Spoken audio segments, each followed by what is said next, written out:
தூத்துக்குடி மாவட்டத்தில் கனமழை கொட்டி தீர்த்து வரும் நிலையில் குறும்பர், புறையூர் ஆகிய பகுதிகளில் பயிரிடப்பட்டிருந்த விவசாய பயிர்கள் மழை நீரில் முழுகி நாசமாகின.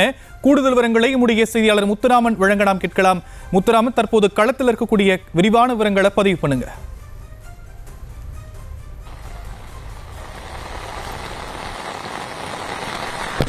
அதாவது தூத்துக்குடி, தென்காசி, திருநெல்வேலி மாவட்டம் ரெட் அலர்ட் குறிப்பிட்டிருக்க சூழ்நிலையில் இப்போ குறிப்பாக எடுத்துக்கிட்டா தூத்துக்குடி மாவட்டத்தில் காலை முதலே தொடர்ச்சியாக மழை இடைவிடாமல் பெய்து கொண்டிருக்கிறது. அதே போல் பொதுமக்களுக்கு வாகனங்களுக்கும் மிகவும் இடைஞ்சலாகவும் இருக்கிறது.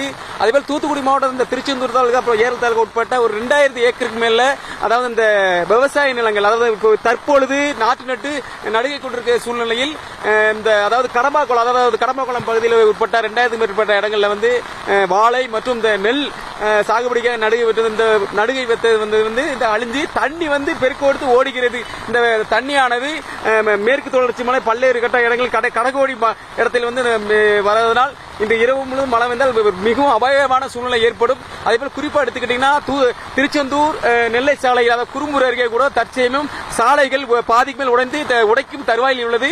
இதற்கு மாவட்ட நிர்வாகம் நடவடிக்கை எடுக்கும் என எதிர்பார்க்க பொதுமக்கள் சொல்ல இருக்க நிலைமையில், அதே போல் இந்த மாவட்ட ஆட்சியர் தாமிரபரணி நதியோர கரையோரங்களில் வசிக்கும் மக்களை கரையோரங்கள் செல்லுமாறு அறிவுறுத்தியிருக்கிறார்.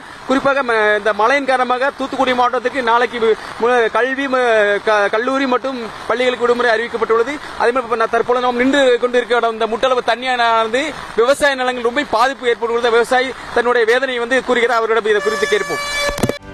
செய்திகளை உடனுக்குடனும் துல்லியமாகவும் தெரிந்து கொள்ள சப்ஸ்கிரைப் பண்ணுங்க.